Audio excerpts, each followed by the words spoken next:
जय हिंद भाई लोग। क्या हाल है? अरे तुम तो मस्त ही हो गए यार। तो चलो आज हम पहला चैप्टर शुरू करते हैं फाइनली। और पहला चैप्टर का नाम है हमारा क्या?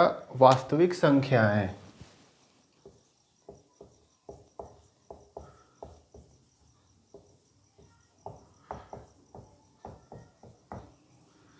थोड़ी सी राइटिंग देख लेना यार, इतनी सही नहीं है, बहुत मार खाए हैं इसके लिए। तो इसमें तुम लोग देखे होगे कि जिक्र है संख्याएं। तो हम डायरेक्ट चैप्टर की शुरुआत तो कर नहीं सकते हैं, क्योंकि चैप्टर शुरू करने से पहले मैं आपको पहले ही बताया था कि उसके बैकग्राउंड का जो भी चीज़ होगा पहले क्लियर किया जाएगा। क्योंकि बहुत सारी इसमें ऐसे टर्म्स आएंगे जो हो सकता है कि तुम्हें समझ में ना आए, और जब तक बेसिक ना समझ में आए तब तक चैप्टर कितना भी कर लो, कुछ भी कर लो, कितना भी मेहनत कर लो, मेहनत कर कर के मर जाओगे, लेकिन वैसे समझ में नहीं आएगा।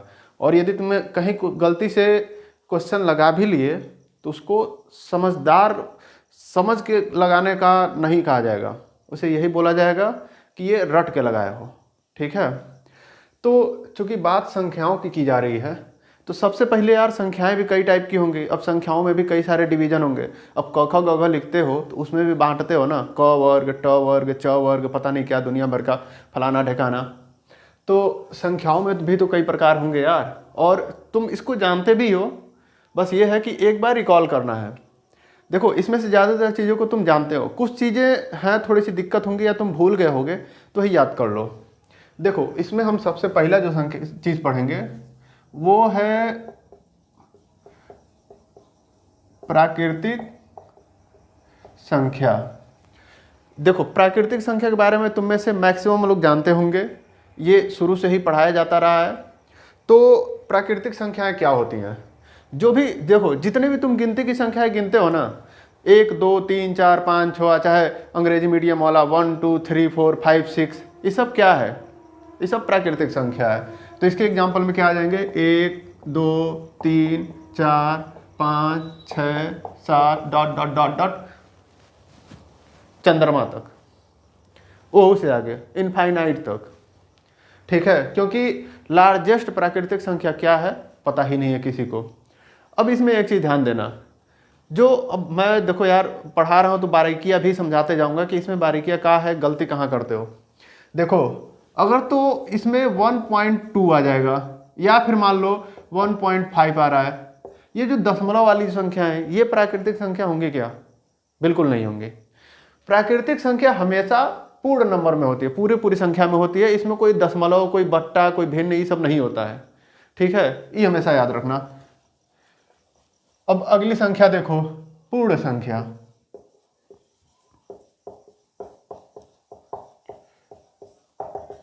पूर्ण संख्या क्या होता है? जीरो, इसके आगे बस जीरो लगा दो, ठीक है, वो पूर्ण संख्या हो जाएंगी। तुमको क्या करना है? प्राकृतिक संख्या में ही कहा जाता है यार कि भारत ऐसे ही थोड़ी है। जीरो के आविष्कार किसने किया था? भारत ने। तो मतलब कहीं ना कहीं जो पूर्ण संख्या है इसका भी आविष्कार तो भारत ने ही किया है ना यार, ऐसे ही नहीं ये धरती है। ठीक है? तो ये है 0 1 2 3 4 डॉट डॉट डॉट, सारी चीजें वही प्राकृतिक संख्या वाली, बस इसमें क्या एक एक्स्ट्रा ऐड हो जाएगा, इसमें एक जीरो एक्स्ट्रा ऐड हो गया, तो ये क्या हो जाएगा? पूर्ण संख्या। अब देखो तीसरा, ये समझने वाली बात है। तीसरा हम क्या लिखेंगे? पूर्णांक। पूर्णांक क्या होता है? तुम लोग कभी संख्या रेखा पढ़े होगे, हो सकता है कक्षा 7 8 में या फिर ऐसे कहीं पिछले क्लासों में संख्या रेखा पढ़ते होगे। उसमें क्या होता था? एक लाइन होती थी, बीच में हम कर देते थे 0, इधर करते थे 1 2 3 4, ऐसे आगे बढ़ते जाते थे। और इधर क्या होता था? -1 -2 -3 -4। देख रहे हो, बीच में 0 है और इसके हिन्ने क्या है? 1 2 3 4, यानी कि हई हो गए तुम्हारे प्राकृतिक संख्या। वही के हई हो प्राकृतिक संख्या का वो रूप है, लेकिन इसमें क्या है? लेकिन प्राकृतिक संख्या नहीं है, याद रखना। प्राकृतिक संख्या जो होता है वो ऋणात्मक नहीं होता है। लेकिन ये जो ऋणात्मक जो माइनस वाले जो चले जाते हैं ये क्या कहलाते हैं, ये होते हैं पूर्णांक। सिर्फ ये नहीं, ये पूरी श्रृंखला, मतलब हाई देखो माइनस इनफाइनाइट से लेके dot dot dot dot dot -3 -2 -1 0 1 2 3 dot dot dot dot, ये कहाँ तक जाएगा, ये प्लस इनफाइनाइट तक जाएगा। ये जो सिंबल होता है ये वाला, इसको इनफाइनाइट कहा जाता है। इसका मतलब ये है कि अनंत। देखो जब गिनते गिनते गिनते गिनते सभी बुढ़ा गया, सभी लोग मर गए, ख़त्म नहीं हुआ संख्या, तो कह ले यार कि हमारे मान का नहीं है, तो लोग क्या कर दिए कि एक संख्या दे दिए, वो एक सिंबल दे दिए, उसका नाम कर दिए क्या, इनफाइनाइट। ठीक है, तो ये हो गया तुम्हारा पूर्णांक। पूर्णांक में तुम समझे होगे, देखो तीनों संख्याएं एक दूसरे से कनेक्टेड हैं। प्राकृतिक संख्या क्या है, 1 से लेके शुरू हुआ और गिनती में जितने भी संख्याएं हैं आगे बढ़ते गए, इसमें दशमलव नहीं था। पूर्ण संख्या क्या हो गया, इसमें 0 भी ऐड हो गया, बाकी सारी प्राकृतिक संख्याएं ही हैं, आगे बढ़ते गए। पूर्णांक क्या है, इसमें 0 के इधर जो नेगेटिव, इन सब में देखो नेगेटिव संख्या नहीं है, लेकिन इसमें क्या है, नेगेटिव संख्या को भी यदि ऐड कर लो तो ये क्या हो जाएंगे, ये हो जाएगा तुम्हारा पूर्णांक संख्या। ठीक है, अब इसको हम थोड़ा सा साफ करते हैं।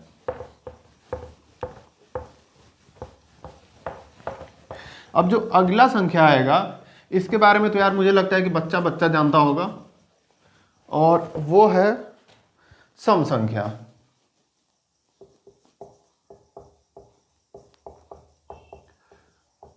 सम संख्या तो लगभग बच्चे बच्चे जानते होंगे, लेकिन यार हम यहाँ पे बताएंगे उनको भी, क्योंकि देखो इस क्लास में वो सारे लड़के आए जिनको सिर्फ अंक गणित का जोड़ घटाना गुणा भाग आता है, वो लड़के भी यहाँ पढ़ेंगे और बेहतरीन पढ़ेंगे। देखो सम संख्या क्या होता है, जिन संख्याओं को 2 से भाग दिया जाए और वो कट जाए पूरी तरीके से, एक भी शेष न बचे। अच्छा एक बात बताओ, यदि तुम किसी संख्या में 2 से भाग देते हो तो ज़्यादा से ज़्यादा क्या शेष बचेगा, 1। ठीक है, 2 से किसी भी संख्या में भाग दो तो 1 से ज़्यादा शेष नहीं बच सकता है, क्योंकि यदि 2 शेष बचेगा तो 2 से पूरा कट ही जाएगा। ठीक है, तो सम संख्या क्या हो गई, 2 हो गई, 4 हो गई, 6 हो गई, 8 हो गई, डॉट डॉट डॉट डॉट आगे बढ़ते जाओ। देखो ये तो मान लो छोटी छोटी संख्या है, तुमने आसानी से देख लिया। अब यदि ये कहा जाए तुमको सम संख्या पहचानने के लिए किया जाए कि हाँ कौन सी संख्या सम है, तो मान लो कोई बहुत बड़ी संख्या आ गई, मान लो यही है 2 3 4 6 8 2 3 1, क्या ये सम संख्या है, देख के बताओ क्या ये सम संख्या है। मतलब इतनी बड़ी संख्या को तुम एक बार में बिना भाग दिए बता सकते हो कि ये सम संख्या है कि नहीं है, नहीं है। तुमने देखो तुरंत बता दिया, कैसे बता दिया, विभाजकता का नियम। देखो विभाजकता का नियम बहुत महत्वपूर्ण है, हम इसके लिए कोशिश करेंगे कि एक दिन जो तुम्हारा जो कंटिन्यू जो क्लास चल रहा है उसमें नहीं, किसी एक दिन अलग से हम ये विभाजकता का जो भी नियम है, करीब 9 या 10 12 तक जो ज़्यादातर ज़रूरत होती हैं, छोटी छोटी चीज़ें जिससे भाग दिया जाता है, तो वो हम तुमको समझा देंगे। और उसके बाद से देखना विभाजकता, कोई भी बड़ी से बड़ी संख्या हो तुरंत तुम बताओगे कि इस चीज़ से भाग 3 से भाग जा सकती है कि नहीं, 5 से भाग जाएगी कि नहीं, 7 से भाग जाएगी कि नहीं। अब जैसे तुमको पूरा भाग देने की ज़रूरत नहीं पड़ेगी, तुम ऐसे बता दोगे। जैसे इसमें तुमने बता दिया, हमेशा इकाई देखते हैं, जब भी सम संख्या देखना हो या ये देखना हो कि 2 से भाग जा रहा है कि नहीं जा रहा है, 2 से विभाजकता का नियम, तो सीधे सीधे हम क्या देखते हैं, आखिरी संख्या देखते हैं। इसमें आखिरी संख्या 1 है, 1 2 से भाग जाएगा नहीं, तो इसलिए ये सम संख्या नहीं होगा। अगर तो यही 1 के जगह पे यदि मान लो ये 4 होता तो ये क्या हो जाता, सम संख्या होता। क्यों, क्योंकि 4 जो है 2 से भाग जा सकता है। यानी जिस भी संख्या के कितना ही बड़ा संख्या हो, तुम केवल इकाई का अंक देखो, 2 से भाग चला जाएगा क्या, 2 से भाग चला गया तो मतलब वह सम संख्या है, यानी कि उसको 2 से भाग दिया जा सकता है। ठीक है, और इसके लिए मैं तुमको 2 से विभाजकता का नियम क्या हो सकता है, देखो इसके जगह पे इकाई के अंक पे या तो 0 हो, नहीं तो 2 हो, नहीं तो 4 हो, 6 हो, 8 हो। इसके अलावा और कोई भी संख्या होगी तो वह 2 से भाग नहीं जाएगा, यानी कि वो विषम संख्या होगा। तो इसी के साथ में ये भी देख लो, यही लग ले, है क्या हो गया, विषम संख्या। थोड़ा देख लेना यार, अब ब्लैक बोर्ड पे लिखने का बहुत ज़्यादा एक्सपीरियंस नहीं है। ठीक है, तो थोड़ा थोड़ा शुरू में दिक्कत हो सकता है, लेकिन जैसे टाइम आएगा देखना यार। देखो मैथ में क्या है ना, राइटिंग में मत ध्यान दो, ये ध्यान दो कि तुम सवाल लगा पा रहे हो कि नहीं, समझ कितनी है। विषम संख्या देखो, जो संख्याएं सम संख्याएं नहीं हो विषम संख्या होंगी, सिंपल। देखो विषम संख्याओं में बस ये देख लो, जैसे इसमें तुम देखे थे लास्ट में ये संख्याएं होती थी तो क्या होती थी, सम संख्या होती थी। अब जिसमें ये संख्याएं ना हो वो विषम संख्या होंगी, यानी कि इसमें क्या हो, विषम संख्याओं के एग्जाम्पल क्या हो जाएंगे, 1, 3, 5, 7, 9, 11, 13, 187, 157, ऐसे कुछ भी ले लो। बस ये देखना कि हाँ जो इकाई का अंक है 2 से भाज्य नहीं होना चाहिए, बस। ठीक है, ये हो गया तुम्हारा विषम संख्या। अब अगला देखो, अब इसके बाद से जो चीज़ें आएंगी, ये हो सकता है कि बहुत सारे लोगों को पता हो और बहुत सारे लोगों को ऐसे होंगे जिनको नहीं पता होगा। ठीक है, अगला हो गया तुम्हारा छठवां हो गया, पहले अभाज्य संख्या। देखो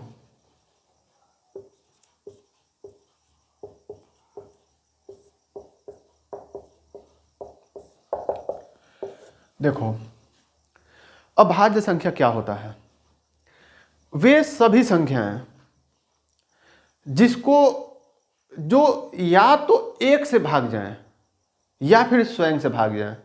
किसी और संख्या से भाग दोगे तो कटवे नहीं करेगा, बहुत थेथर होता है सभी। देखो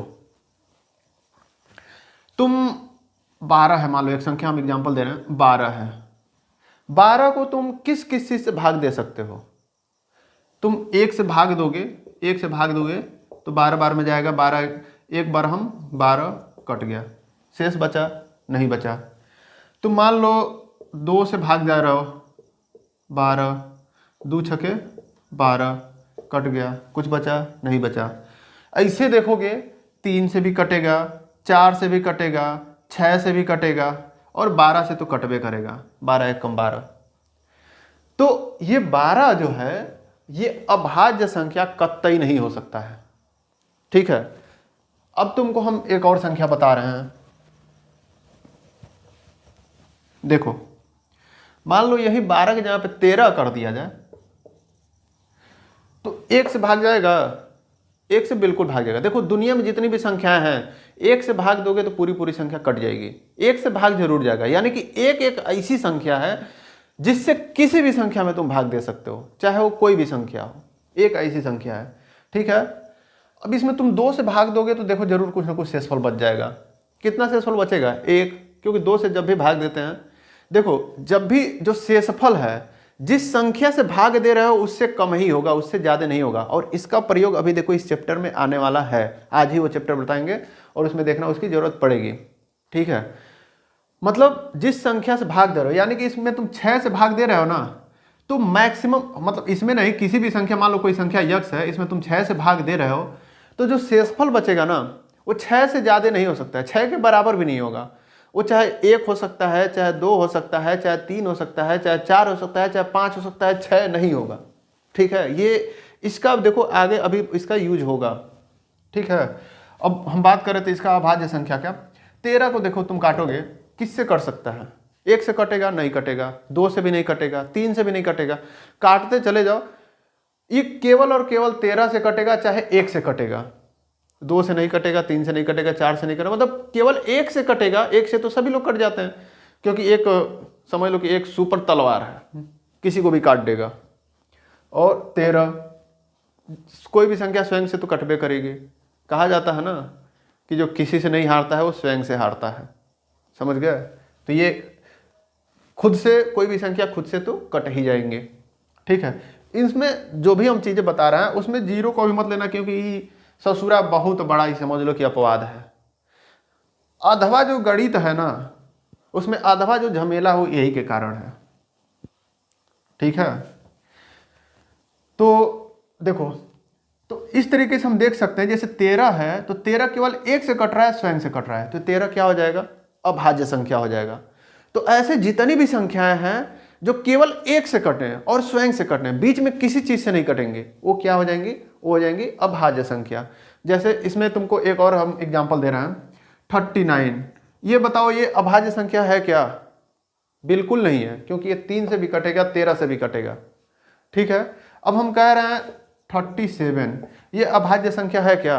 बिल्कुल है, क्योंकि एक से कटेगा, 37 से कटेगा। बीच में किसी संख्या से काट के दिखाओ, कट जाए तो कमेंट में लिख देना, ठीक है। तो ये क्या हो गया? अभाज्य संख्या। अभाज्य संख्या यानी कि क्या हो जाएगी? और देखो एक, अब तुम कहोगे सर जी एक भी तो स्वयं से कटता है और एक एक से तो कटबे करता है, तो एक भी अभाज्य संख्या होगा? तो नहीं, कंडीशन इसमें एक और है कि इसमें एक नहीं हो सकता है, अपवाद, ठीक है। या फिर इसको इस तरीके से कह सकते हो कि वे सभी संख्याएं जो केवल एक से कटें या स्वयं से कटें, उसके अलावा किसी और, मतलब चलो ये तो वही बात हो गई, खैर उसको छोड़ो। तो अभाज्य संख्या क्या हो गया? एक नहीं होगा, हटा दो इसको। दो देखो, दो को भी तुम केवल एक से काट सकते हो और स्वयं से कटेगा, बीच में कोई संख्या नहीं है तो कटेगा कहां से? तो यानी कि दो क्या हो गया? अभाज्य संख्या। और दो पे ध्यान देना, ये सबसे छोटा अभाज्य संख्या होता है और इकलौता सम संख्या है जो अभाज्य संख्या है।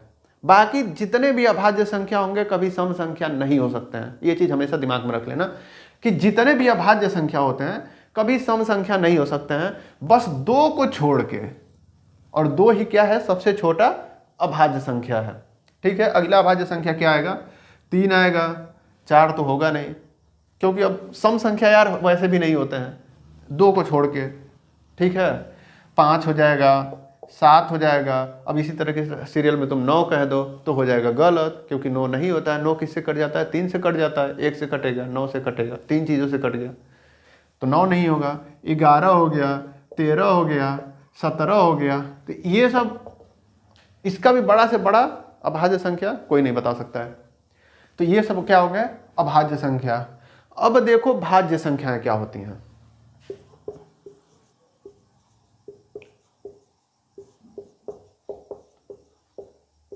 भाज्य संख्या क्या होती है?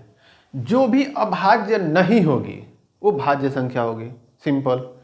यानी कि वे सभी संख्याएं जो एक और स्वयं के अलावा, एक कंपलसरी कंडीशन है कि किसी और संख्या से भी भाग चला जाए। देखो सभी लोग अभाज्य संख्या तो लोग पढ़ लेते हैं, भाज्य संख्या नहीं पढ़ पाते हैं, ठीक है, क्योंकि इसका ज़्यादा यूज नहीं आता है। तो इसको जान लो कि वो सभी संख्याएं जो स्वयं से तो कटेंगे ही, एक से भी कटेंगे ही, लेकिन कंडीशन ये है कि किसी और संख्या से भी कटे, वो सभी संख्याएं क्या कहलाएंगी? भाज्य संख्या, ठीक है। इसमें इसका एग्जाम्पल क्या हो जाएगा? एक तो होगा नहीं, क्योंकि एक से ही कट रहा है, स्वयं से कट रहा है, किसी और संख्या से कटबे नहीं करेगा।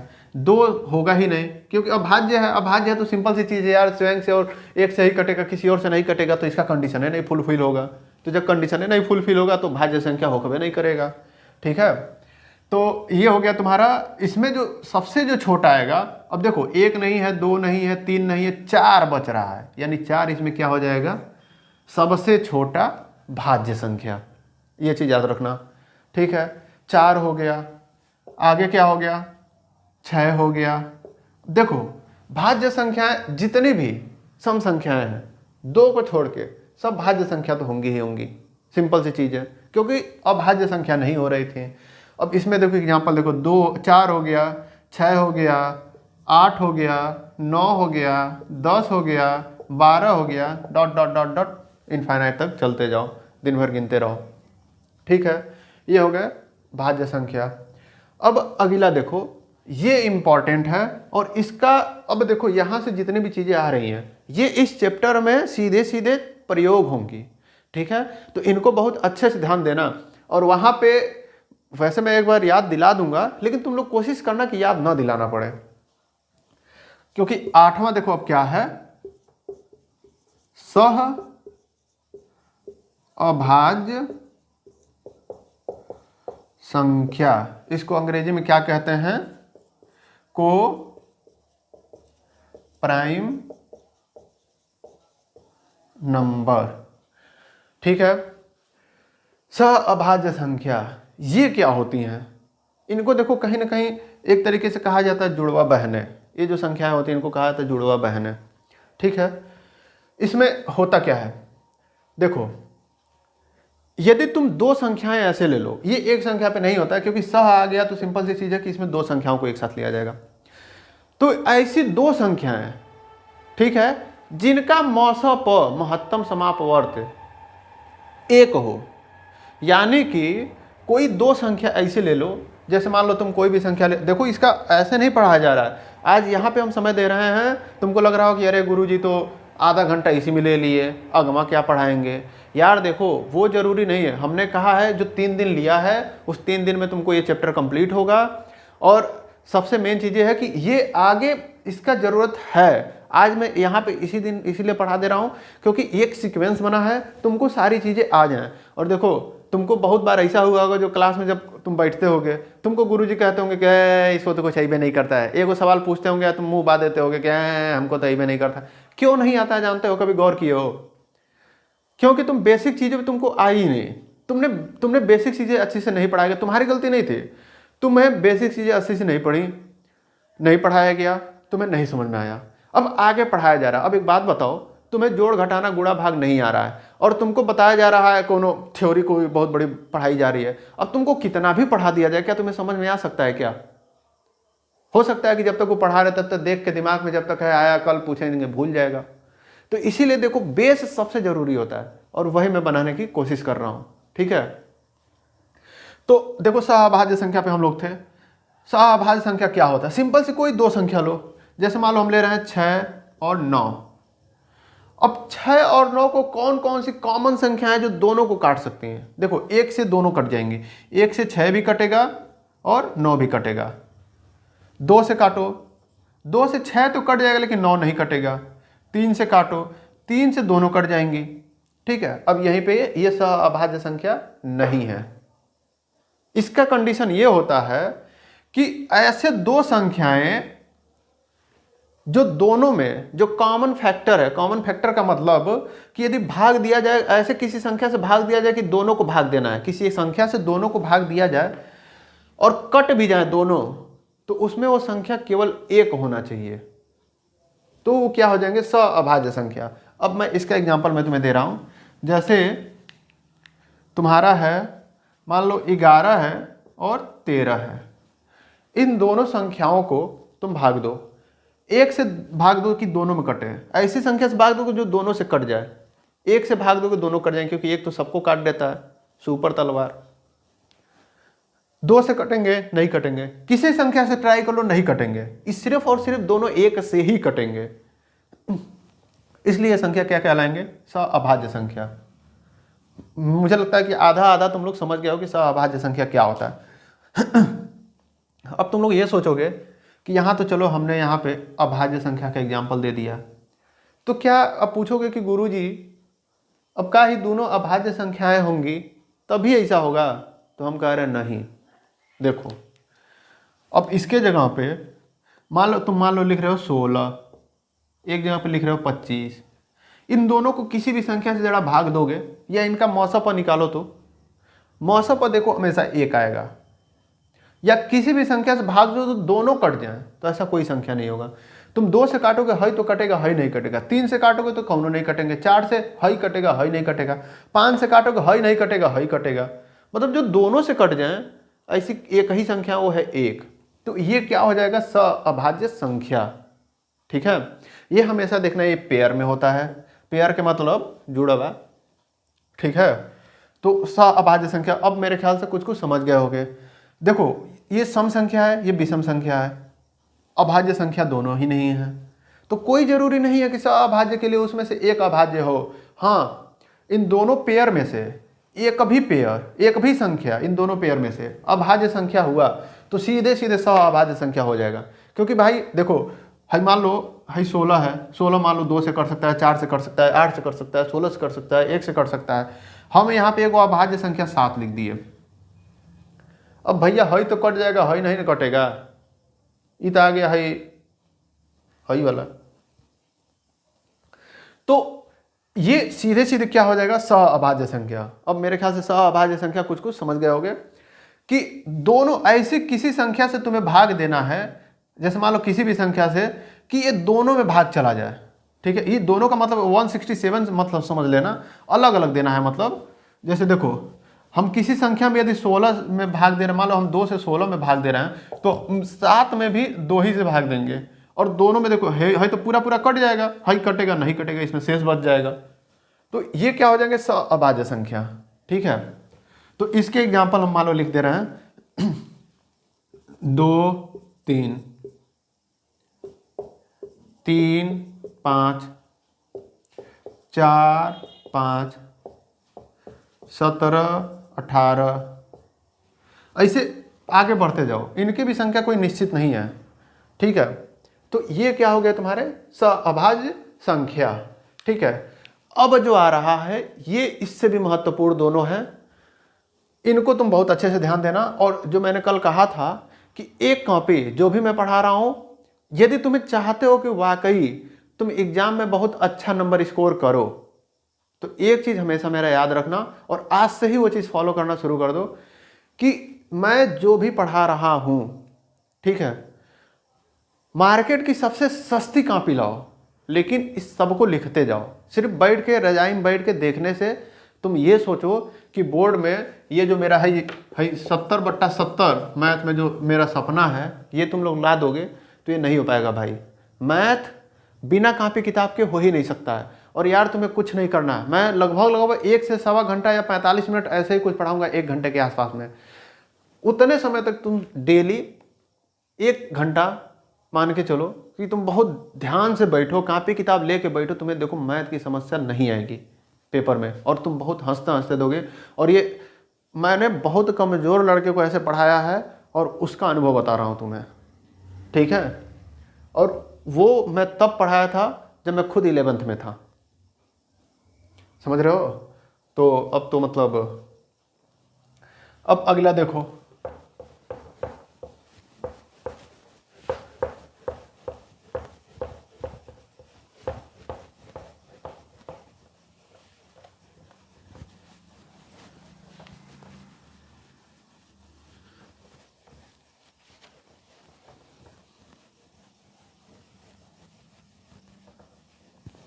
देखो अगला क्या है, परिमेय संख्या।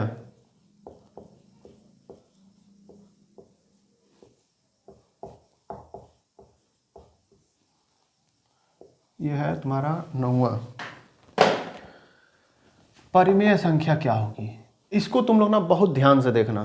ठीक है, परिमेय संख्या क्या है।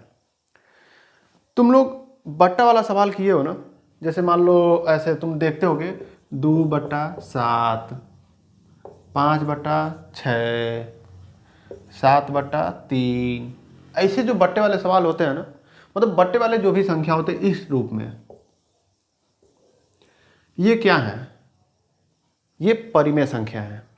ठीक है, यानी कि जिसको भी हम P/Q के फॉर्म में लिख सकते हैं, यानी कि P/Q का मतलब बट्टा है, अंश है, हर है, न्यूमिनेटर है, डिनोमिनेटर।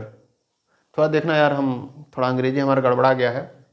ठीक है, तो मतलब प्रोनाउंसिएशन गड़बड़ा गया है, अंग्रेजी आता है थोड़ा बहुत। तो जो भी इस फॉर्म में लिखा जाए वो क्या हो जाएंगे, परिमेय संख्या। लेकिन नहीं, 100% नहीं, इसमें भी देखो कंडीशन है। ठीक है, परिमेय संख्या का भी कंडीशन है, P/Q में हो, लेकिन उसमें भी 2 ठो कंडीशन है। पहला कंडीशन ये कि यदि तुम भाग दे रहे हो, देखो इसका मतलब क्या हुआ, सिंपल सी चीज है कि 2 में तुम 7 से भाग दे रहे हो, इसमें 7 में तुम 3 से भाग दे रहे हो, इसमें 5 में तुम 6 से भाग दे रहे हो। ठीक है, इसका मतलब बट्टे का मतलब यही होगा, ये तो तुमको इतना तो पता ही होगा। ठीक है, तो अब इसमें परिमेय संख्या का जो कंडीशन होता है, देखो यार क्लास 9th में ये चीज़ है, परिमेय क्या होता है, अपरिमेय संख्या क्या होता है, लेकिन हम मान के चल रहे हैं कि हाँ तुम्हारा जो क्लास 9th है उसको लॉकडाउन ने खा गया है। ठीक है, तो कोई बात नहीं यार, यहाँ पे हम है ना। देखो पहला कंडीशन ये हो गया, तुमको ये तो पता है ना कि जो भी P/Q के रूप में लिखा जा सके, वो क्या हो जाएगा, परिमेय संख्या हो गया।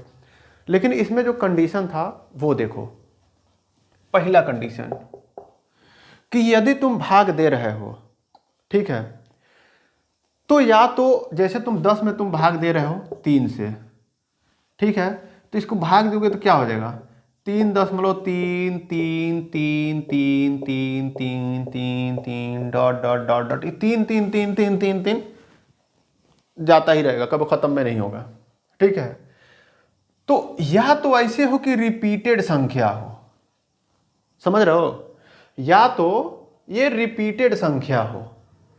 पहला कंडीशन ये है कि जो दशमलव के आगे जो संख्या हो वो रिपीटेड हो, यानी कि पहला कंडीशन क्या हो कि इसमें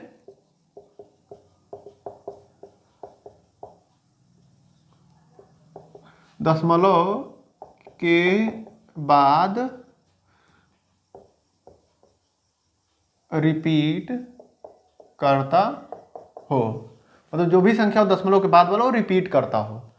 और दूसरा कंडीशन ये है, जैसे तुम मान लो 20 है, ठीक है, अब 20 में तुम किससे भाग दे रहे हो, 8 से भाग दे रहे हो, तो क्या हो जाएगा, 8 दूना 16, ऐसे नहीं, तुमको ऐसे भाग दे के दिखा रहे हैं, 20 है 8 है, 8 दूना 16, कितना बचा, 4, 0 बढ़ाया दशमलव लगाए, 8 पचे 40, कट गया, यानी कि दशमलव इसके आगे नहीं है, ठीक है, यहीं पे खत्म हो गया। इस दशमलव को हम क्या कहते हैं, इस टाइप के जो दशमलव होते हैं उसको क्या कहते हैं, शांत दशमलव, ठीक है। और इस टाइप के जो होते हैं इनको क्या कहते हैं, अशांत दशमलव। याद रखना, जो भी यहीं पे खत्म हो गया, अब इसकी गर्मी यहीं खत्म हो गई, तो क्या हो गया, शांत हो गया, अब इसके आगे नहीं जाएगा। आहई ये ढेर गर्मी आया है, ये आगे जेते जाएगा जेते जाएगा जेते जाएगा, 3 3 3 3 3 3 3 3 लिखते चले जाओ जहाँ तक मर्जी, जितना पेन में स्याही हो तुम्हारे। तो ये अशांत दशमलव इसको कहते हैं, इसको शांत दशमलव कहते हैं। तो दूसरा कंडीशन क्या है, या तो शांत दशमलव हो, ठीक है। तो ये दो कंडीशन है, उसको क्या कहेंगे, देखो 3 चीजें हो गई, वो p/q के फॉर्म में हो, पहला कंडीशन ये है। दूसरा कंडीशन ये है कि इसमें दशमलव के बाद जो है जो संख्या हो वो या तो रिपीट करता हो, ठीक है। और तीसरा कंडीशन ये है कि या तो वह शांत दशमलव हो। अब देखो इसमें आगे ना लिखने होंगे ना, इसको एक और रूप में लिखा जा सकता है, बराबर में क्या, 2.3 बार। इसका मतलब ये हो गया कि जो बार है, अब यही संख्या बार बार बार बार बार, मतलब है, समझ रहे हो, बार बार बार बार, ठीक है, इसको यानी कि बार बार यही आगे बढ़ता जाएगा, ठीक है। तो यदि अशांत दशमलव हो तो बार बार रिपीट करता हो। अब कहो कि सर जी, अब इसमें ऐसा भी संख्या होता है क्या जो रिपीट नहीं करता है? तो बिल्कुल होता है भैया।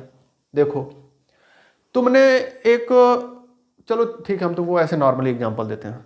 अच्छा चलो ठीक है, टाइम नहीं खराब करते हैं। पाई का, उसमें पाई तुमने सुना होगा। तो पाई देखो, तुमने एक मूवी आई थी हॉलीवुड की, उसमें अपने इरफान खान जी भी थे। तो उसमें यह दिखाया गया था कि एक लड़का था, बहुत मजाक उड़ाया जाता था, बहुत कमजोर लड़का हुआ करता था, लेकिन वो था, उसका कैलकुलेशन बहुत स्ट्रांग था यार। उसने पाई का वैल्यू लिखना शुरू किया और 4-5 ब्लैक बोर्ड वैसे भर दिया, लेकिन उसकी वैल्यू खत्म में नहीं हुई, ठीक है। जैसे यहाँ पे 3.33333 लिखा जा रहा था, उसका खत्म नहीं हो रहा था, लेकिन यहाँ तो कुछ सोचना ही नहीं है, 3 लिखना जाना है, ठीक है। लेकिन अब पाई में क्या होता है, ये हो गया तुम्हारा पाई, इसका बराबर क्या होता है, 22/7, ठीक है। अब तुम 22 में तुम 7 से भाग दोगे, तो भाग दे के देखो क्या होता है, हम कहें बताएं, 7 त्रिके 21, 1 बचा, 0 बढ़ाए, दशमलव लगाए, 7 एक अन्य 7, 3 बचा, 0 बढ़ाए, 7 चौको 28, 2 बचा, 0 बढ़ाए, 7 दूनी 14, 6 बचा, 0 बढ़ाए, 7 बटे 56, 4 बचा, 0 बढ़ाए। मतलब देखो 3.14288 पता नहीं क्या क्या और आता जाएगा। इसको दिन भर लगाओगे, रात भर लगाओगे, जिंदगी भर लगाओगे, तब वो खत्म नहीं होगा। और कोई भी संख्या देख रहे हो रिपीट हो रहा है क्या, जैसे उसमें 3.3333 था, इसमें क्या ऐसा कुछ रिपीट हो रहा है, नहीं हो रहा है, ठीक है। तो ये क्या, एक बात बताओ, क्या पाई जो है परिमेय संख्या होगा, बिल्कुल नहीं होगा, ठीक है। तो ये मेरे ख्याल से तुम समझ चुके हो, लेकिन अभी नहीं समझे हो। अब इसका देखो एग्जाम्पल परिमेय संख्या के क्या क्या हो सकता है। परिमेय संख्या देखो, परिमेय संख्या में देखो पहले नंबर जितने भी प्राकृतिक संख्याएं हैं वो परिमेय संख्या होंगी, ठीक है। जैसे एग्जाम्पल में इसका देख लो, जैसे मान लो 5 है, 5 परिमेय संख्या होगा, बिल्कुल है। अब तुम कहोगे कि सर जी ये तो P बट्टा Q के रूप में है ही नहीं है। तो भैया तुमने एक चीज पढ़ा होगा, किसी भी संख्या के नीचे बट्टा 1 लगाया जा सकता है, ठीक है। अब बताओ क्या ये परिमेय संख्या है। अब 1 से भाग दोगे तो 5 बार में कट जाएगा, पूरा पूरा विभाजित हो जा रहा है, दशमलव आ ही नहीं रहा, तो शांत और अशांत का इसमें नौबत ही नहीं आएगा। तो ये जो है ये परिमेय संख्या है, यानी जितने भी प्राकृतिक संख्याएं होंगे, पूर्ण संख्याएं होंगी, वो क्या होंगी, परिमेय संख्या होंगी। पहली चीज ये हो गई। अब दूसरी चीज देखो, अच्छा इसमें एक चीज ये देखो, हाँ जैसे एक नॉर्मल सा एग्जांपल ले लो, 4/2 है, ये भी होगा, चाहे 2/4 हो गया, ये भी परिमेय संख्या है। अभी हम तुमको एग्जांपल दिए हैं 20/8, ये भी परिमेय संख्या होगा, यानी जो इस फॉर्म में हो वो भी होगा। अब ये बताओ √2 ये परिमेय संख्या होगा क्या, नहीं होगा। पूछो क्यों, क्योंकि इसकी वैल्यू, तुम कहोगे कि सर जी √2/1 ये तो P/Q के फॉर्म में हो ही जा रहा है, तो काहे नहीं होगा। तो सुनो भैया, क्योंकि यार ये कोई वो थोड़ी पूर्ण संख्या थोड़ी है। हाँ देखो इसमें एक चीज ये भी हम बताना भूल गए कि जो P और Q है, ठीक है, ये तभी वैलिड होंगी जब ये when P and Q ये क्या हो, पूर्ण संख्या हो। ये भी एक कंडीशन है। और Q बराबर 0 ना हो, Q is not equal to 0, ये जब तक ये कंडीशन नहीं होगा तब तक गड़बड़ा जाएगा। Q 0 हो गया तो यार किसी भी संख्या के बट्टा 0 परिभाषित ही नहीं है। तुम कहोगे इसका वैल्यू 0 आता है, तो 0 नहीं आता है, वो परिभाषित ही नहीं है। 0 बट्टा समथिंग हो ये चलेगा, इसका वैल्यू 0 आएगा, लेकिन 3/0 कर लोगे तो ये गलत है, ये संख्या ही गलत है, क्योंकि ये परिभाषित ही नहीं, क्या होगा इसका क्या वैल्यू आएगा, ये परिभाषित ही नहीं है, ठीक है। इनफाइनाइट नहीं होता है, ये चीज याद रखना, ठीक है, ये परिभाषित ही नहीं है। तो देखो इसमें क्या है, Q बराबर 0 नहीं होना चाहिए, और P और Q क्या है, पूर्ण संख्या हो। अब कहोगे कि √2/1, √2 जो है ये पूर्ण संख्या तो है नहीं, क्योंकि हमने तुमको बताया था पूर्ण संख्या में कभी दशमलव नहीं आएगा। पूर्ण संख्याएं हमेशा वे संख्याएं होती हैं जो पूरी पूरी लिखी जाती हैं, यानी कि प्राकृतिक संख्याएं 1 2 3 4। अब √2 की वैल्यू क्या होती है, 1.4 समथिंग ऐसे करके, 43 समथिंग ऐसे कुछ करके होती है, ठीक है। तो √2 तो होगी नहीं, सिंपल सी चीज है, क्योंकि 1.43 डॉट डॉट डॉट डॉट, इसमें आगे और भी संख्या होती है। एक बार इस संख्या का वैल्यू देख लेना, मैं थोड़ा सा कंफ्यूज हो रहा हूँ, ठीक है। 1.43 समथिंग ये भी कभी खत्म नहीं होने वाला है, ठीक है। तो ऐसे मैंने तुमसे कहा, क्या कहा था, और ये नहीं है कि 3 3 3 3 होगा, चाहे 4 3 4 3 4 3 ऐसे हो रहा है, ये कुछ ऐसे होगा 4 3 1 ऐसे कुछ करके आगे बढ़ता जाएगा, ठीक है। जैसे पाई की वैल्यू हम लोग निकाले थे, वैसे ही इसकी भी वैल्यू आएगी, जो ना तो रिपीट करेगी पहली कंडीशन, और ना तो वहीं पे रुक जाएगी, ना तो रिपीट करेगी ना वहीं रुक जाएगी। तो ये जो है ये परिमेय संख्या नहीं है, ठीक है। तो ये हो गया तुम्हारा परिमेय संख्या। और अपरिमेय संख्या देखो,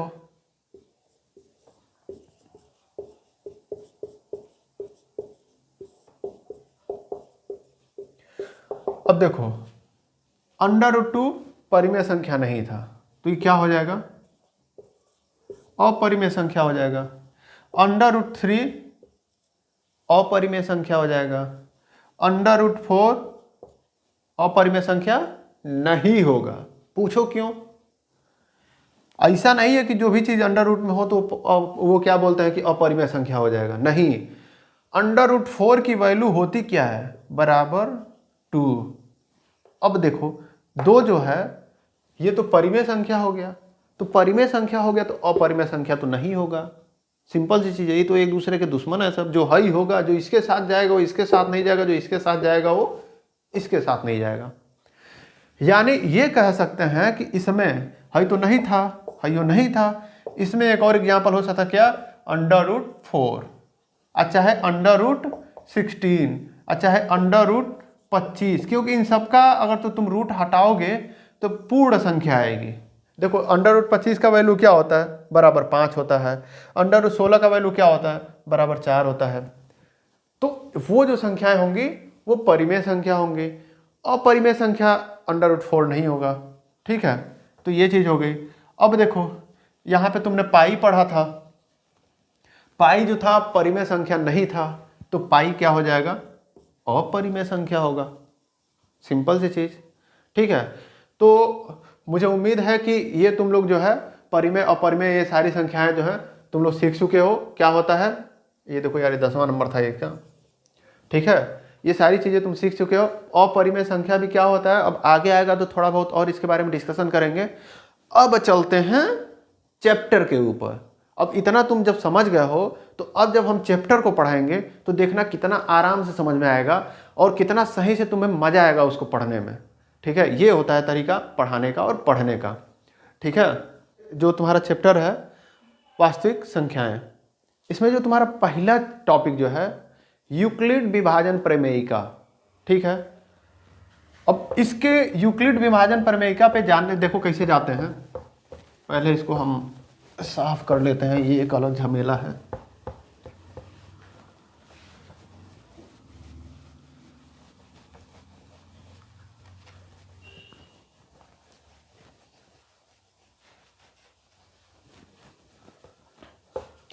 देखो तुमको भाग आता कि नहीं आता ये बताओ। अरे सिंपल से भाग यार, अंक गणित के, बीज गणित में भी नहीं जा रहे हैं हम। भाग तो आता ही होगा, सबको आता है। सबको नहीं आता है मतलब बाबू को नहीं आता है। देखो हम तुमको एगो सिंपल सा भाग लिख रहे हैं। ठीक है, क्या लिख रहे हैं, मान लो 8 12, इसका भाग कितने लोग दे देंगे, सभी लोग दे देंगे यार, हाई स्कूल में चले गए हो तो भाग दोगे तो क्या होगा, यहाँ पे लिखोगे 8 एकम 8, कितना शेष बचा 4। ठीक है, चलो एक और हम भाग देते हैं, तुम लोग को आज हम भगिए सिखा देते हैं।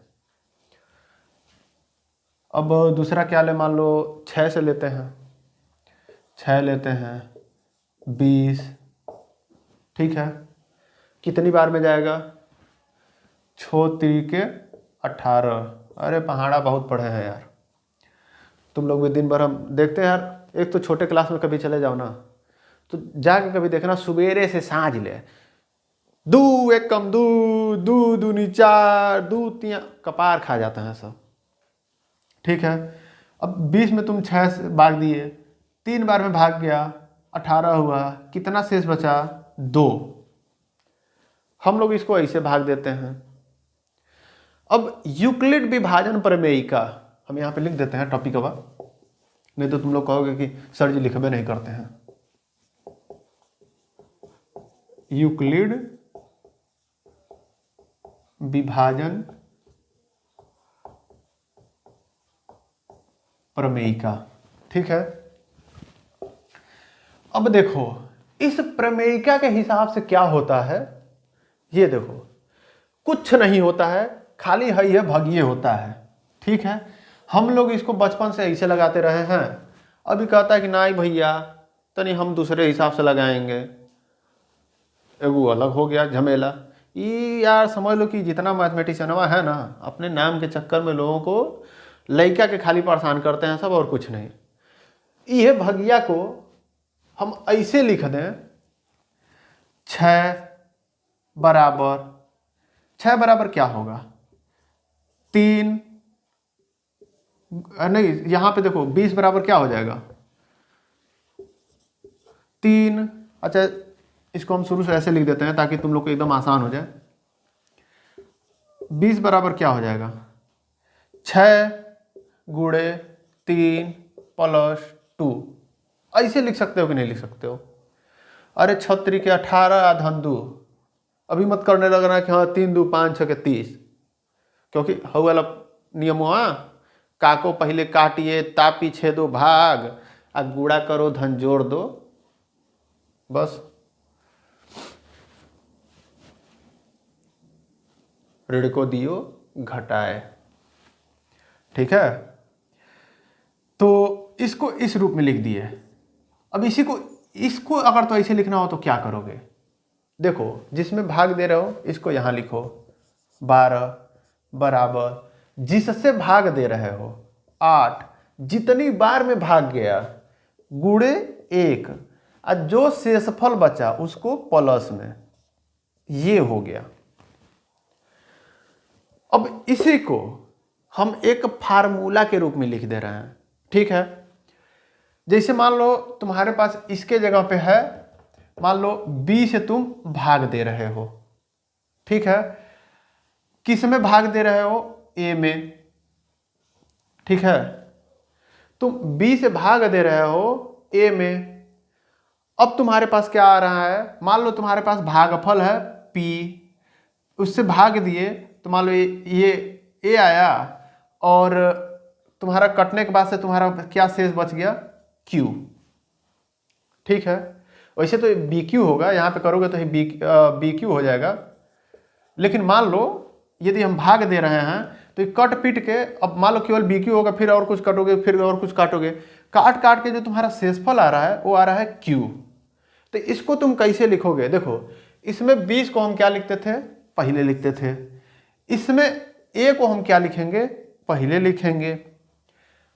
इसमें देखो, जिससे भाग देते थे इसको हम यहाँ लिखते थे बराबर के बाद, तो बराबर लगा दो। अब जिससे भाग दे रहे हैं, इससे भाग दे रहे हैं, इसको यहाँ लिख दो बराबर b। ओकर बाद से गुणे का चिन्ह लगाते थे। ओकर बाद से जितनी बार में भाग गया है, p बार में भाग गया है, तो इसको लिख दो p। अब प्लस आज जो शेष बचता था इसमें q शेष बचा हुआ है q। इसको इस रूप में लिख देना, यही यूक्लिड विभाजन प्रमेय का है। हई हम लोग का नॉर्मल है, हई क्या है? यूक्लिड विभाजन प्रमेय का है। हई हम लोग का नॉर्मल है जो हम लोग करते हैं बचपन से, हे तरह लिख दिए तो क्या हो जाएगा? यूक्लिड विभाजन प्रमेय का। बस इतने था, यही तुम्हारा पहला टॉपिक है। अब इसमें देखो, तुम्हें 2-3 टाइप के क्वेश्चन पूछेगा, ये पहले ही हम तुमको बता दे रहे हैं। पहला इसमें क्वेश्चन ये कहता है कि आप इसके मदद से, इस विधि से आप क्या निकालिए? HCF, यानी कि देहाती स्टाइल में म-स-प, ठीक है। इस यूक्लिड विभाजन प्रमेयिका से आप HCF निकालिए, पहला चीज ये कह देता है।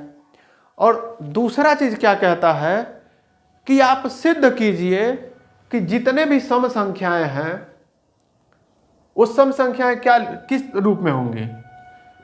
2m के रूप में होंगी। और जितने विषम संख्याएं हैं वो किस रूप में होंगी?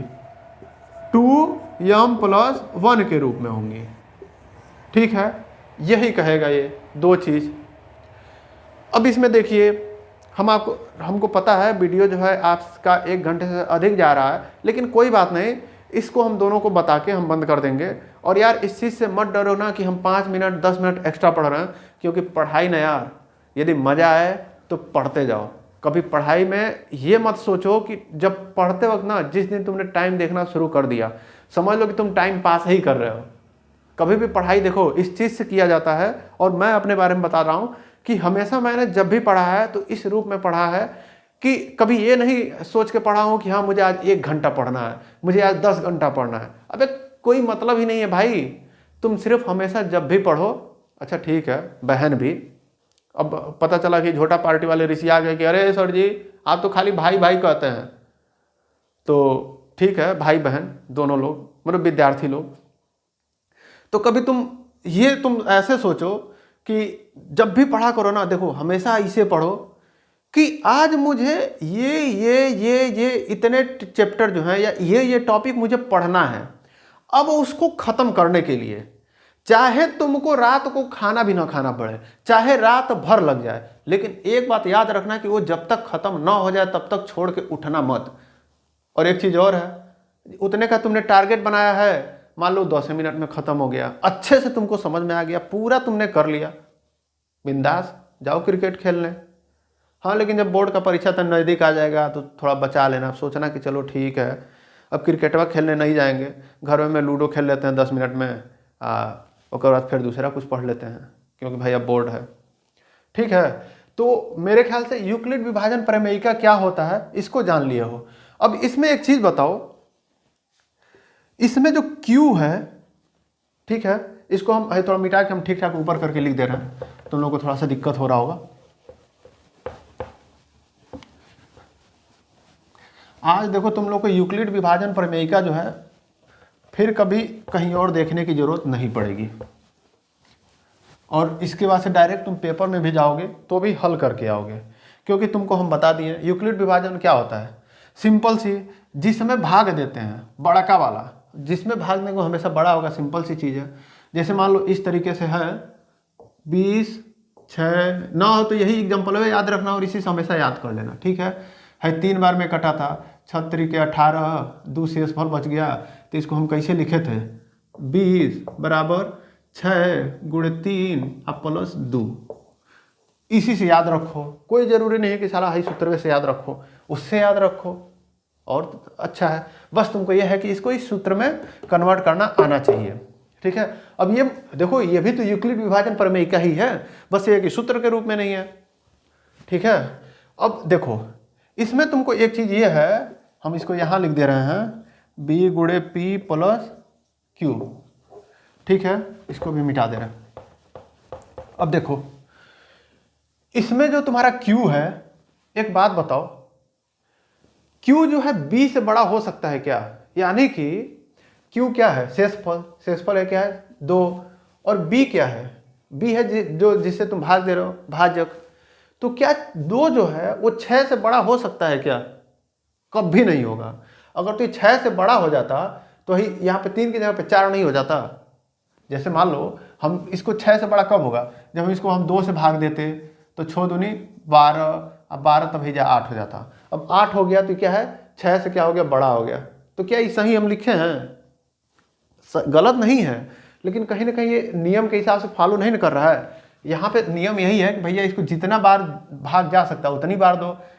ठीक है, अब भैया 2 शेष बचेगा।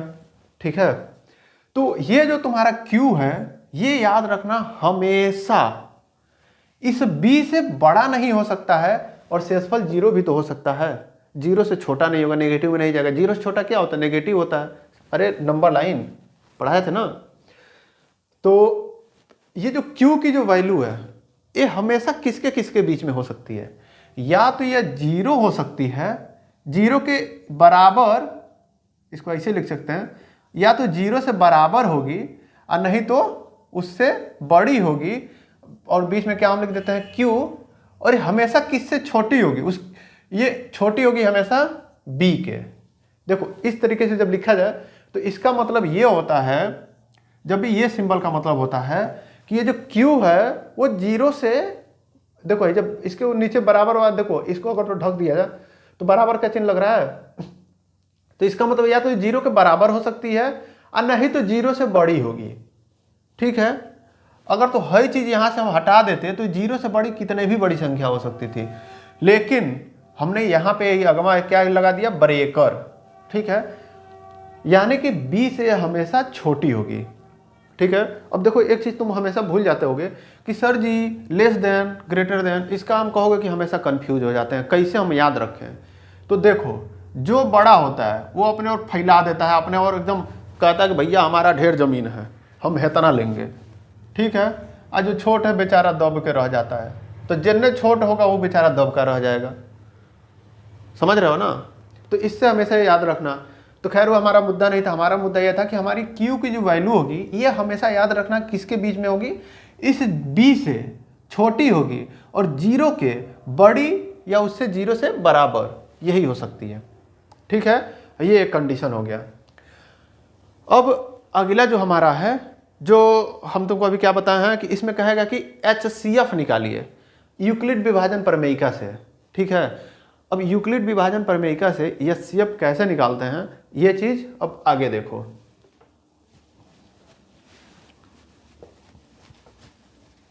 अब इसको भी देखो यार, देखो मैथ को ना एग्जाम्पल से यदि तुम समझते जाओ तो तुमको बहुत आसानी से सारी चीजें आ जाएंगी और कभी भुलैबे नहीं करेगा।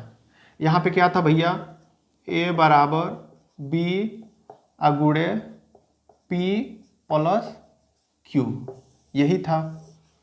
अब देखो तुमको मान लो दो संख्याएं ऐसी हैं जिसका तुमको निकालना है क्या, म स प। वो संख्याएं मान लो क्या है, हम तुमको एक सिंपल सा एग्जांपल दे रहे हैं, 6 है और 9 है।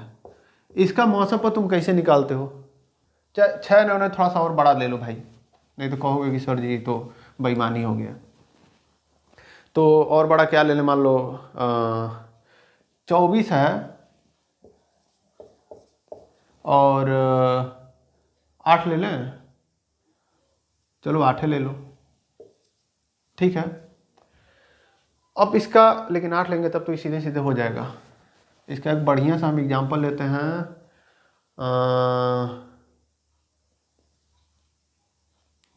कोई भी ले लो, मान लो, चलो हम वही ले लेते हैं, 24 है और मान लो 10 है। हाँ ठीक है, तो इसमें क्या हो जाएगा,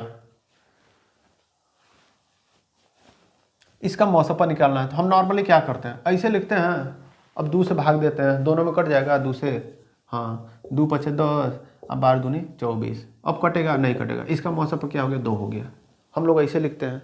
ठीक है, अब चाहे इसमें और कोई बड़ी संख्या ले लो, मान लो एक तरफ तुम ले लिए 72 और दूसरी तरफ मान लो ले लिए कितना ले लोगे, मान लो एक तो 72 ऐसी संख्या ना जिससे सब कट जाते हैं सब, तो इसको एग्जाम्पल वो देने लायक नहीं होता है। तो कोई भी संख्या मान लो, हम कोई ऐसे मान लो किताब से हम कोई संख्या ले ले रहे हैं जो तुमको हल करना है।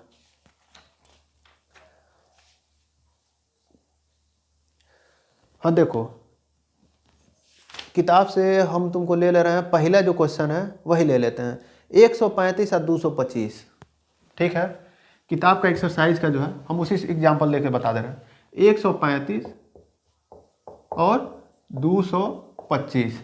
इसको हम लोगों को मौसपा निकालना होता तो हम लोग कैसे निकालते, पहले क्या करते, 2 से देखते नहीं कट रहा है, मतलब इसका हम अभाज्य गुणनखंड विधि से हम लोग ऐसे करते हैं, 5 से निकालते हैं, तो 5 दूनी 10 और 5 सत्ते 35, आई हो गया 5 चौको 20 और 5 पचे 25। फिर 3 से काटते हैं, 3 नवा 27 15 तियाँ 45, फिर 3 से काटते हैं तो क्या हो जाता है, 3 तिरिके 9 और 3 पच 15। अब कुछ नहीं कटेगा तो यही इसका क्या होता है, गुणा कर देते हैं तो क्या हो जाता है इसका HCF यानी कि मौसपा, यानी 5 तियाँ 15 तियाँ 45।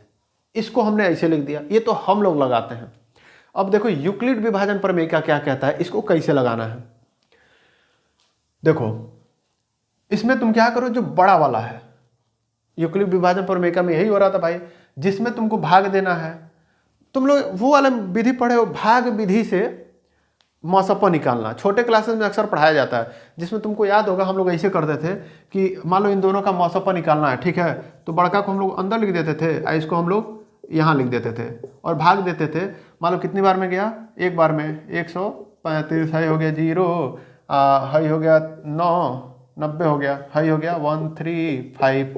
ठीक है, अब 9 से काटोगे तो कितने बार में जाएगा, एक बार में जाएगा, कितना हो गया 90, घटाओगे तो कितना हो जाएगा 45। फिर यहाँ से भाग देते थे 90, कितनी बार में जाता था, 2 बार में, 90 कट गया। तो जहाँ पे जाके जिस संख्या से कट जाता था वही उसका मौसपा हो जाता था। देखो इस विधि से भी 45 आ रहा है, इस विधि से जब तुम कहे हो तो 45 से आया है, इस विधि से जब किए हो तो। ठीक है, तो यही विधि है, इसी विधि को हम लोग इस रूप में लिखते जाएं तो वो क्या कहलाएगा, यूक्लिड विभाजन प्रमेयिका से सॉल्व करना। ये वाला विधि मेरे ख्याल से तुम लोग जानते होगे। इसमें यार देखो इसको भी चलो बता देते हैं, तुम लोग कह रहे हो तो इसमें सिंपल सी चीज़ होता है कि जब दो संख्याएं होती है जिसका मौसम निकालना है, जैसे मान लो इन दोनों का मौसम निकालना है, ठीक है, तो इसमें क्या करते हैं, जो बड़ी वाली संख्या होती है उसको लिख देते हैं अंदर, और जो छोटी वाली संख्या होती है उससे भाग देते हैं। अब इसके भागफल से हमको कोई मतलब नहीं है, ठीक है, इसके भागफल से हमको कोई मतलब नहीं है। भाग दो, जो इसका शेष आ रहा है, शेष कितना है 90। अब इस 90 में क्या करेंगे, इसको उठा के फिर अब 90 से भाग देंगे, ठीक है। अब इसमें जो शेष आएगा अब फिर इस 90 में भाग देंगे, और ये तब तक करेंगे जब तक नीचे कट ना जाए, तब तक भाग देंगे। सिंपल सी चीज है, जिससे तुम भाग दे रहे हो जितना शेष आया, अब फिर ये भागफलवा के तुम भाजकवा के तुम इसमें रख दो, ठीक है, और फिर 90 से भाग दो, यानी कि जो शेष फलवा आया था अब उसको भाजक बना लो और इसमें भाग दो, ठीक है। तो ऐसे करके जब तक कट ना जाए, और जब कट जाए तो जिस संख्या से भाग दिए थे वही हीरो हो गया, यानी कि वही क्या हो गया, मौसप, यानी कि वो उसने मार के काट के इसको क्या कर दिया, जीरो बना दिया। तो ये क्या हो गया, मौसप। अब इसी को इस रूप में लिखना है, तो देखो कैसे लिखेंगे।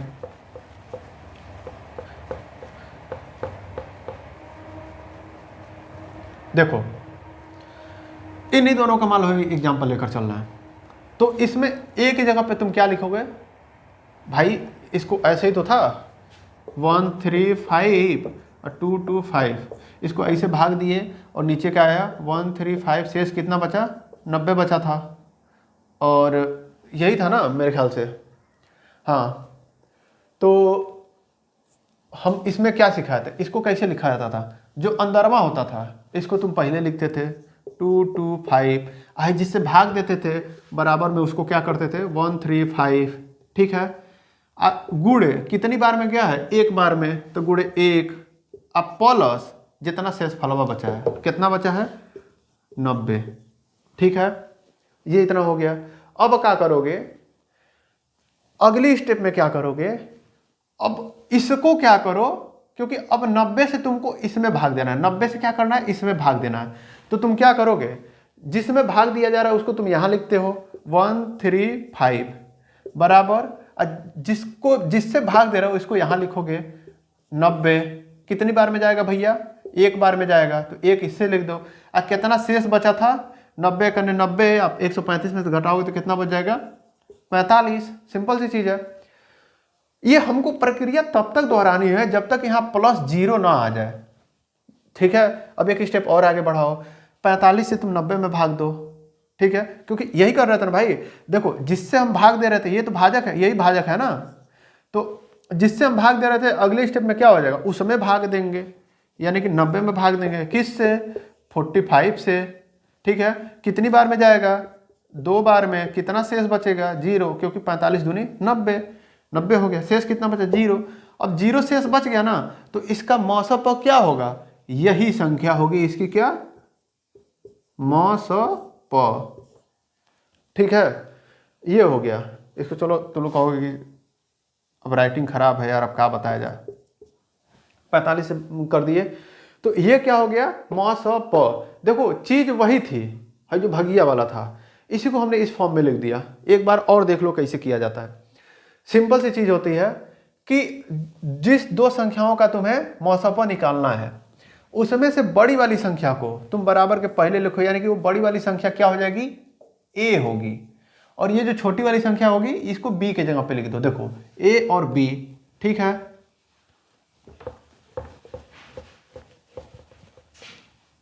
देखो ये 2 2 5, ये तुम्हारा ए के जगह पे हो गया, बी के जगह पे क्या हो जाएगा बराबर, बी की जगह पे हो गया 135। अब 135 में तुमको अगर तो भूल जाए कैसे करना है, तो 135 में तुम अलग से कहीं भाग दे के देख लो, कितनी बार में जाएगा भैया, एक बार में जाएगा, और कितना शेष बच जा रहा है उसको यहाँ लिख लो। अब मौसपा निकालने के लिए तुम्हें अगली बार क्या करना है कि इस 90 को उठा के ए बना लो, क्योंकि यहाँ पे क्यू है। अब देखो मौसपा में क्या होगा, क्यू कन्वर्ट होके क्या हो जाएगा, ए हो जाएगा, ठीक है, और बी कन्वर्ट होके क्या हो जाएगा, सॉरी क्यू जो तुम्हारा कन्वर्ट हो रहा है ये हो जाएगा तुम्हारा बी, ठीक है, और बी जो है ये कन्वर्ट होके क्या हो जाएगा, अब भाई ये तो बी बन गया, तो भाई बी को भी कुछ बनना है तो बी बन जाएगा ए, ठीक है। और पी तो भाई जो तुम्हारा अब जो भी अब नए फार्मूले से जो निकले वो आएगा, क्योंकि तुम्हें कहीं भी तुम्हें ए और बी ही दिया रहेगा। तुम्हें मौसपा भी निकालना है तो तुम्हें क्या यही दोनों दिया गया था ना, जिसमें एक ए था एक बी था। अगला प्रोसेस तुम वही क्यू और पी और क्यू तुम खुद निकालो, इसका पी और क्यू तुम खुद निकालो।